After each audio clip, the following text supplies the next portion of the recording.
How's it going, guys? It's Avi from Weather Storm 5000. Today is September 7th, 2019 on a Saturday, as we are tracking what is left of Hurricane Dorian, which is now considered post-tropical cyclone Dorian, as post-tropical cyclone Dorian is currently centered around 100 miles per hour, and it looks like it's about to, if not, it currently has made landfall in Canada as technically a Category 2. We can't categorize these storms as a category anymore because technically they're not considered hurricanes, they're considered extratropical cyclones.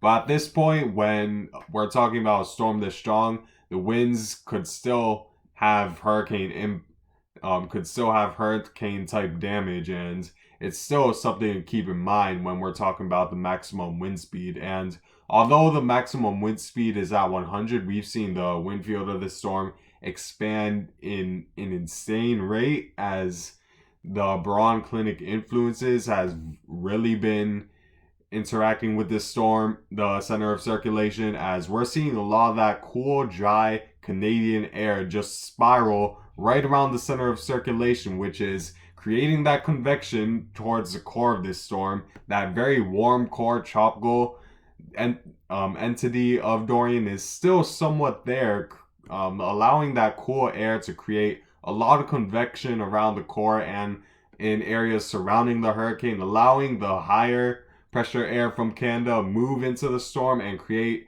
as a result, a larger wind field around this what's left of Hurricane Dorian.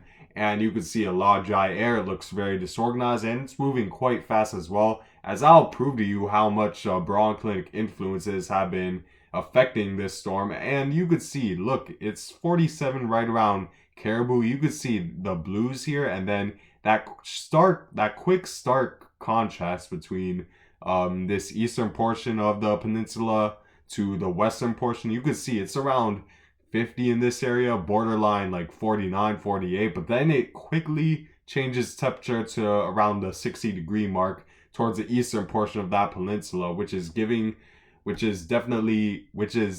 giving evidence towards the baronclinic instability that's within the core of this storm, where the eye is centered, where the warm air is spiraling around, and that cool air is also trying to spiral around, creating convection within the storm. But here's a current wind field, and you could see how large this wind field is. And the yellows represent the yellow line represents the area of tropical storm force winds, and then you could see the reds indicate hurricane force wind conditions, and you could see that there's 98 right around the center of circulation. And not only that, you see a wide area of very strong winds of around 60, pretty much swallowing up this entire peninsula, which is definitely a major concern for this area, because a storm this large and this strong isn't something you see every day in this area, and expect a lot of storm surge and wind damage, and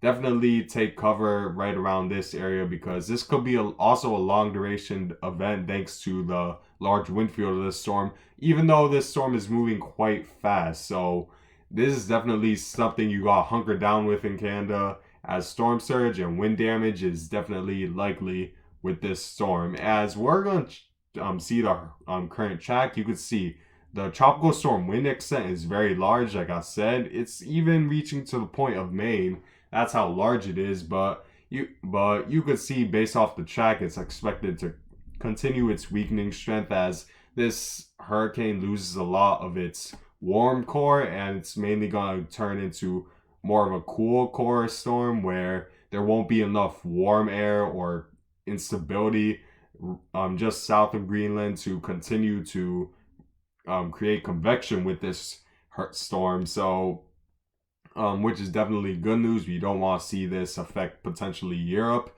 but it's going to be just too cold for this storm to continue on due to the cool water temperatures, and just not enough instability for this storm to continue on. So a weakening trend is definitely expected. We got hurricane warnings issued throughout the peninsula, tropical storm warnings just surrounding that, and we got tropical storm warnings issued for around New Brunswick area of Newfoundland area of Canada. So in those areas, get prepared if it hasn't hit you yet, because hurricane force conditions are still likely, and hurricane force wind gusts and storm surge is definitely a possibility within this area with post-tropical cyclone Dorian, as it's moving northeast at 30 miles per hour. So it's going to move fast, thankfully, but still, this large circulation is going to make this storm seem longer than what it really may feel like, because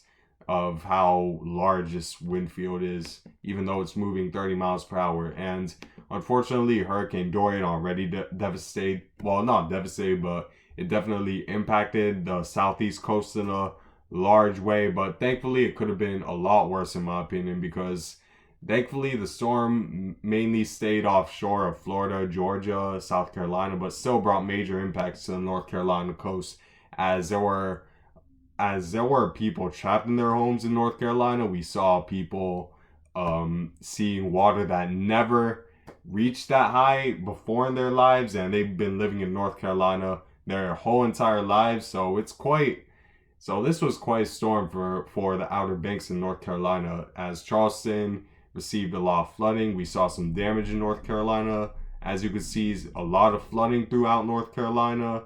And even in Norfolk, we saw the effects of Hurricane Dorian, even though the eye was still far from the coast of Virginia. And as for everything else in the Atlantic, we have Tropical Storm Gabriel, which fortunately isn't really going to be a threat to land, and it's going to pretty much fizzle out with the thermal winds. That's going to completely tear this storm apart, and not enough instability is not going to create much of a storm or worry for the United Kingdom or anywhere in Europe. So nothing to worry about with Gabriel. We have another tropical disturbance that's just north of the Leeward Islands that has currently a 0% chance of development over the next 48 hours, 20% chance, which is still considered low, over the next 5 days. And it's due to a lot of upper level winds that's affecting it, thanks to an upper level low that seems to be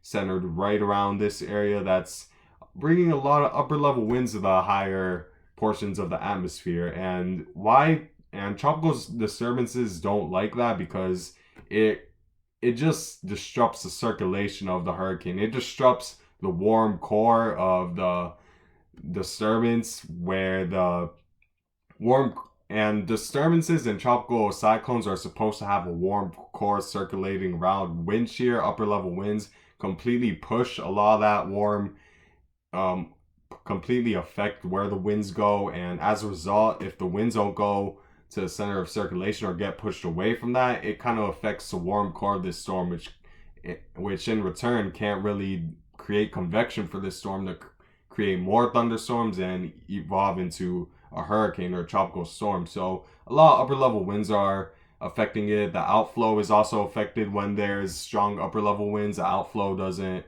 flow where it needs to. It doesn't flow towards the center of circulation, because upper level winds kind of push a lot of that outflow away, and a lot of that latent heat that condensation produces on the upper levels gets pushed away, which is the key for tropical cyclones to develop. And then we have another tropical disturbance, which originally had a higher percent chance of developing at 70% at one point, but it seems like the chances of that have lowered, as it's becoming more evident that the thunderstorm activity within this disturbance is dying down very quickly, and it doesn't seem to show any signs of development.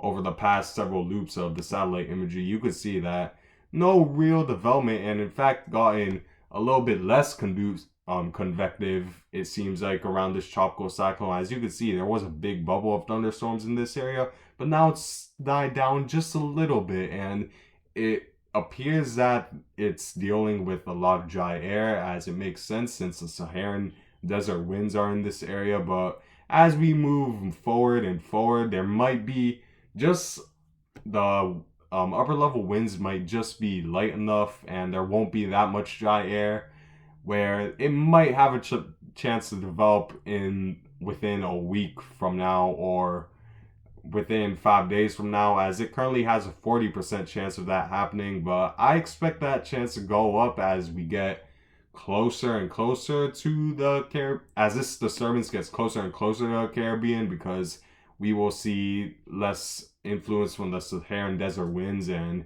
I expect those upper level winds to possibly completely die down as we move forward. And you can see the upper level winds in this first disturbance is clearly affecting it, and it doesn't really have much hope to develop after that. And looking at the GFS, the wind shear over the Caribbean seems to be quite persistent for several days, as we see several shades of blue, which usually mean that if we see a shade of blue, even if a tropical cyclone isn't exactly at that point of a shade of blue, even if it's sort of outside, there's still a lot of uncertainty, which is why the National Hurricane Center, the computer models, aren't really too keen on developing this storm just north of the Caribbean. But you can see that this disturbance doesn't have much wind shear, but questions still remain whether this upper level low is gonna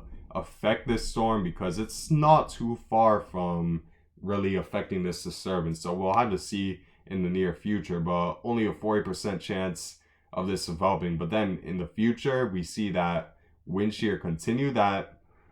So there's still a lot of questions with this. It is 8 days out, so I shouldn't even be making a prediction after that. But 5 days out, it seems like there's still gonna be a bit of wind shear just to the north of it. We'll have to see how far south that goes, because that's gonna be the key, whether this disturbance towards the eastern Atlantic develops or not. And as for the current water temperature anomaly, this is as of August 31st, 2019. I wouldn't be surprised if this changed drastically towards the western portion of the Atlantic, closer to the coast, thanks to Hurricane Dorian bringing quite an upwelling to just outside the Florida coast, and probably a lot of the southeast too, and maybe even this area as well, because we're seeing water temperatures well above average in the northern Atlantic, which might be a good sign, because since we're getting due to the water temperatures being warmer than average in the northern Atlantic, the air around this area is more likely to be rising air, to be more warm core air, which as a result, a lot of that air will rise, and where air rises usually sinks in another area, and we may see more sinking air in the main development region as a result of that, since the water temperatures are basically near average in this area, and the cooler water temperatures and we're even seeing cooler water temperatures just outside the main development region off the coast of Africa. So we may see more sinking air in this area, which is definitely good news to keep this hurricane season less active, thanks to the higher chance of more rising air in this area. But I could be wrong. There are many more factors than this. It seems to be neutral at this point, the El Nino La Nina area around the 3.4 area, so it's still very questionable. Hurricane predictions are correct, but based off of what I'm seeing, like, this is probably better that we see rising more warmer water temperatures in the northern Atlantic than the southern Atlantic in the main development region, which will allow more sinking air to be in the main development region. But yeah, that's definitely something to keep in watch. And I guess that's it for this video. I thank you guys for watching. Make sure to subscribe if you like it. Stay safe in Canada, and I hope you guys have a great day.